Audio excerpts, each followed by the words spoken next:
दोस्तों, हमने इससे पूर्व मैकियावेली के सार्वभौम अहमवाद की चर्चा की थी। आइए हम इसी क्रम में आगे मैकियावेली के धर्म और नैतिकता संबंधी विचारों का अध्ययन करते हैं। राजनीतिक दर्शन में मैकियावेली ने ही सर्वप्रथम राजनीति को धर्म एवं नैतिकता से पृथक रखने के लिए सिद्धांत का प्रतिपादन किया। अर्थात सर्वप्रथम मैकियावेली ने ही राजनीति को धर्म और नैतिकता से पृथक किया था। मैकियावेली नैतिकता और धर्म के राजनीति पर पड़ने वाले प्रभाव से परिचित था। मैकियावेली राजनीति पर धर्म और नैतिकता का क्या प्रभाव पड़ता है उससे अच्छी भली प्रकार से परिचित था। उसने स्वीकार किया है कि शासक साध्य को प्राप्त करने के लिए अनैतिक साधनों का प्रयोग कर सकते हैं। मैकियावेली का मानना है कि शासक व राजा को अपने साध्य को प्राप्त करने के लिए अनैतिक साधनों का प्रयोग वह कर सकता है। शासक लक्ष्य की प्राप्ति के लिए समस्त साधनों का प्रयोग करता है। मैकियावेली का मानना है कि शासक अपने लक्ष्य को प्राप्त करने के लिए सभी साधनों का प्रयोग करता है, चाहे वे साधन नैतिक हों या अनैतिक, किसी भी प्रकार के हों, नैतिक हों या अनैतिक, राजा उनका प्रयोग करता है। मैकियावेली नैतिकता के दो प्रकार बताता है। मैकियावेली ने नैतिकता के दो प्रकार बताए हैं जो इस प्रकार हैं। पहली है व्यक्तिगत नैतिकता और दूसरी जन नैतिकता।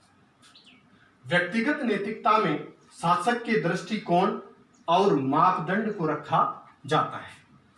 व्यक्तिगत नैतिकता में मैकियावेली शासक के दृष्टिकोण और मापदंड को रखता है, अर्थात राजा का दृष्टिकोण क्या है, वह किस प्रकार अपने उद्देश्य को प्राप्त करना चाहता है, उसको रखा जाता है। दूसरी जन नैतिकता के बारे में मैकियावेली ने कहा है कि जनता का कल्याण इसी में है कि वह अपने शासक की आज्ञा का पालन करे। मैकियावेली ने आगे चलकर जनता के लिए कहा है कि जन नैतिकता जनता के लिए ऐसी है कि और जनता का कल्याण इसी में है कि वह शासक की आज्ञा का पालन करे और राजा के लिए कोई नैतिकता का बंधन नहीं होता है। और मैकियावेली ने कहा है कि नैतिकता जनता के लिए है, राजा के लिए नहीं, और जनता की नैतिकता या कल्याण इसी में है कि वह राजा की आज्ञा का पालन करे। राजा को तो सदैव राज्य की सुरक्षा की चिंता रखनी चाहिए। मैकियावेली ने कहा है कि राजा को सदैव राज्य की सुरक्षा की चिंता रखनी चाहिए।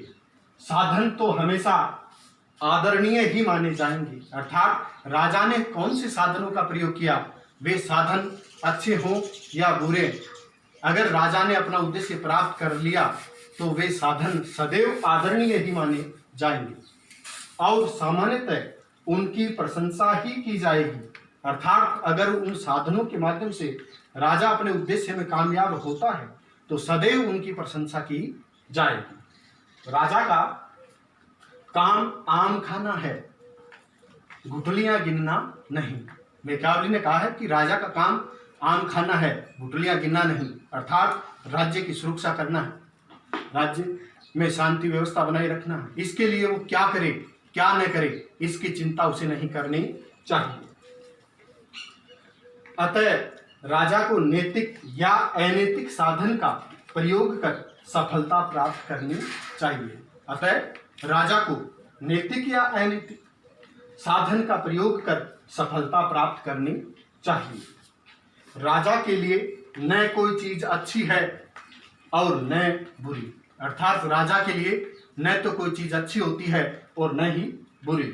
जरूरत पर काम दे, अर्थात जरूरत पर जो चीज काम आ जाए और फल दे, या जरूरत पर फल दे या काम आ जाए, वही चीज सबसे अच्छी है। अन्यथा वस्तु और चीज का कोई अच्छा बुरा नहीं होता। अगर जो चीज जरूरत पर काम न आए वो कभी भी अच्छी नहीं हो सकती। राजसत्ता को बनाए रखने के लिए शासक साम, दाम, दंड, भेद, बेईमानी, हत्या आदि किसी भी उपाय का प्रयोग कर सकता है। अर्थात राजा अपनी शासन सत्ता को बनाए रखने के लिए साम, दाम, दंड, भेद, बेईमानी, हत्या आदि किसी भी उपाय का प्रयोग कर सकता है। अर्थात राजा बेईमानी कर सकता है, फूट डाल सकता है, किसी की हत्या कर सकता है, किसी को लालच दे सकता है आदि, किसी को दंडित कर सकता है, मृत्युदंड दे सकता है आदि सभी कार्य वह अपनी राजसत्ता के लिए कर सकता है।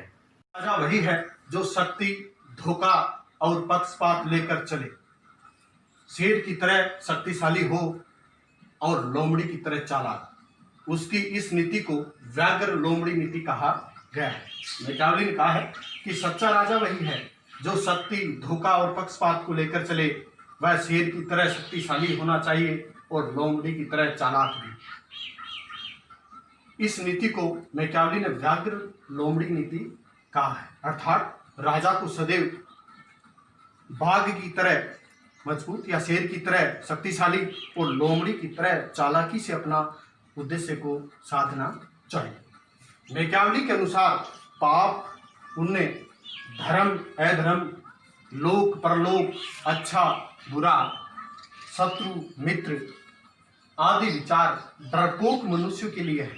मैकियावेली कहता है कि पाप पुण्य, पाप की बात करना, पुण्य की बात करना, धर्म क्या है, अधर्म क्या है, या लोक इस लोक में रहेंगे या परलोक में चले जाएंगे, या अच्छा हुआ या बुरा, कौन मेरा मित्र है, कौन मेरा शत्रु आदि विचार डरपोक मनुष्य के लिए हैं।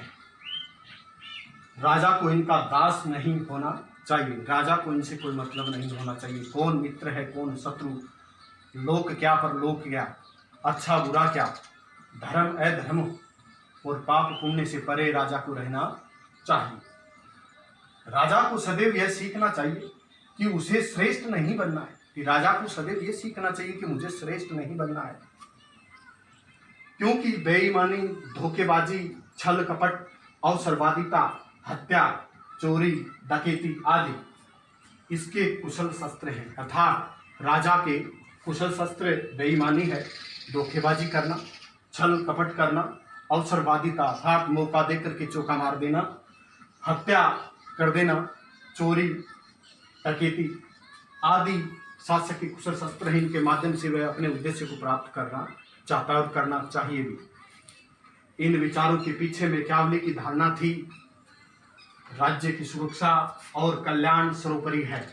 अर्थात इन विचारों के पीछे मैकियावेली की धारणा थी कि राज्य की सुरक्षा और कल्याण सर्वोपरि है, अर्थात राज्य ही सर्वोच्च है। अतः इस मार्ग में नैतिक विचार बाधक के रूप में सामने नहीं आने चाहिए। अर्थात मैकियावेली ने कहा है कि इस मार्ग में नैतिकता और अनैतिकता के विचार सामने नहीं आने चाहिए। मैकियावेली ने कहा है शासक को अपने वचन की पालना नहीं करनी चाहिए, क्योंकि वचन मजबूरी में दिया जाता है। अर्थात वचन मजबूरी में दिया जाता है, उसकी पालना करना अनिवार्य नहीं है। मैकियावेली ने कहा है कि वचन मजबूरी में दिया जाता है, इसलिए उसकी पालना करना अनिवार्य नहीं है। वचनबद्धता राजा को मुश्किल में डाल सकती है, वचनबद्धता शासक का गुण नहीं है। मैकियावेली ने कहा है वचनबद्धता शासक का गुण नहीं है, क्योंकि राजाओं के विश्वासघात के कारण अनेक पवित्र संधियां निष्क्रिय एवं व्यर्थ बना दी गई हैं। अर्थात राजाओं ने विश्वासघात करके अनेक पवित्र संधियां निष्क्रिय कर दी, व्यर्थ बना दी, और किस प्रकार उस व्यक्ति को ही सफलता मिल पाई है। अर्थात मैकियावेली ने कहा है कि किस व्यक्ति को सफलता मिल पाई है जो सभी के साथ चालाकी का प्रयोग करना चाहता है या जानता है। अर्थात मैकियावेली के अनुसार वही व्यक्ति सफल होता है, वही शासक ज्यादा सफल होता है जो सबके साथ चालाकी करना जानता है, और शासक को ऐसा करना चाहिए।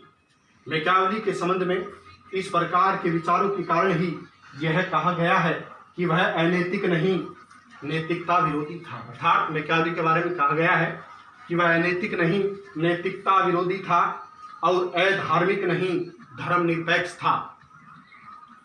मैकियावेली ने धर्म और नैतिकता से राजनीति का पृथक्करण करने के 3 कारण दिए थे, अर्थात अलग करने के 3 कारण दिए थे, जो इस प्रकार हैं। पहला, राज्य की सुरक्षा अधिक आवश्यक है। मैकियावेली ने कहा राजा के लिए नैतिकता की पालना करना ज्यादा महत्वपूर्ण नहीं है, राज्य की सुरक्षा करना ज्यादा आवश्यक है। उसे व्यक्ति की सुरक्षा, व्यक्ति के अधिकारों की बात नहीं करनी चाहिए, केवल राज्य की सुरक्षा की बात करनी चाहिए। दूसरा है, मैकियावेली का दृष्टिकोण यथार्थवादी था। अनेक विचारक, प्लेटो, अरस्तु आदर्शवादी थे, लेकिन मैकियावेली एक यथार्थवादी विचारक था। उसने शासन सत्ता की यथार्थ की बात की है कि राजा को अपनी सत्ता को बनाए रखने के लिए नैतिकता, धर्म आदि से दूर रहना चाहिए। तीसरा है, मैकियावेली ने शक्ति को अत्यधिक महत्व दिया है। मैकियावेली ने अपने पुस्तक में या इस सिद्धांत में शक्ति को अत्यधिक महत्व दिया है। वह राजा को बताता है कि वह शक्ति के द्वारा व्यक्तियों की इच्छाओं, उनके स्वार्थीपन, उनके धोखेपन व पाखंडीपन पर नियंत्रण कर सकता है। वह व्यक्तियों को राज्य के अनुकूल बना सकता है, व्यक्तियों को अपने कर्तव्य पथ पर ला सकता है, आदि बातें मैकियावेली ने की है।